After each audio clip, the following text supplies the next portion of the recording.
turn. Salut la famille, salut les amis, ici Tetratech pour notre première vidéo. Et pour cette première vidéo, je vais vous montrer comment ouvrir les ports de votre Livebox Orange à partir d'un smartphone, ce qui est vraiment très pratique et très facile à réaliser, vous verrez. Pour commencer, on ouvre le navigateur Chrome ou un navigateur quelconque, autant pour moi, et j'entre l'adresse IP 192.168.1.1. Cette adresse IP en fait vous permet d'avoir accès à l'interface utilisateur, l'interface administrateur de votre Livebox. Il vous permet d'ouvrir les ports et de gérer les appareils qui se connectent à votre connexion internet. On va se connecter, mais ici je suis déjà connecté, mais je me déconnecte et je me reconnecte pour que vous voyez comment faire. Voilà. Ok, j'entre le mot de passe. Le mot de passe que vous ne verrez pas. Je m'identifie. Je suis maintenant connecté. J'ai maintenant accès à l'interface de ma Livebox, l'interface administrateur. Et pour cette manipulation, précisément, je vais rentrer dans l'onglet configuration avancée. J'entre dans l'onglet configuration avancée. Ok, ça charge, ça charge. En attendant, je vais faire une petite mise au point. En fait, les ports dans la vie réelle, c'est comme des portes en fait. C'est comme des portes qui sont ouvertes sur Internet.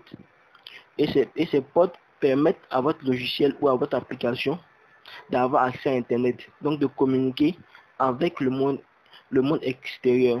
Mais pour certaines applications, pour certains logiciels jugés dangereux, ces ports sont fermés, sont configurés par défaut fermés. C'est à l'utilisateur maintenant d'ouvrir les ports, pour sa part d'ouvrir les ports, pour que son logiciel ou son application puisse avoir Internet. Et c'est ce que je m'apprête à vous montrer. Après être rentré dans la configuration avancée, vous rentrez dans l'onglet NAT et PAT. C'est dit clairement ici, hein. Voici ça, qui en gros, les règles NAT et PAT blablabla sont nécessaires pour autoriser une communication initiée depuis Internet pour atteindre un appareil spécifique de votre réseau. Blablabla. Ok. Et là maintenant,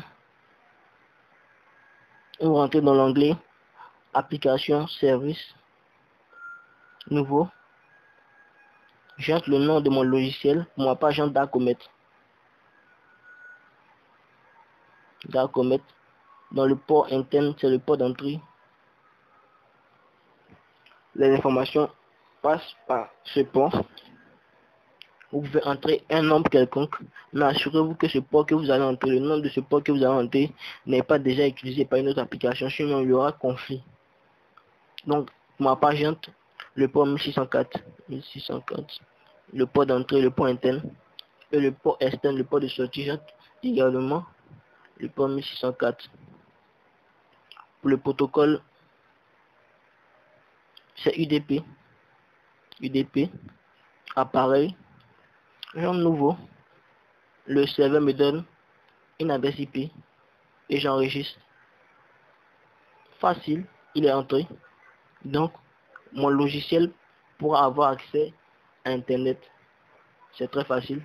Vous avez vu, c'est très facile. Au fait, Dacomet, c'est un logiciel, c'est un trojan au fait.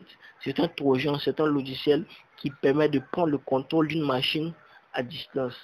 C'est en fait du hacking, du piratage. Donc, Google a limité cette application, c'est ce logiciel, ce qui fait que ce logiciel n'a pas accès à Internet. C'est à vous maintenant, l'utilisateur qui voulait utiliser ce logiciel, d'ouvrir les ports pour que ce logiciel puisse avoir accès à Internet. Merci, j'espère que cette vidéo vous a plu. Merci et à bientôt.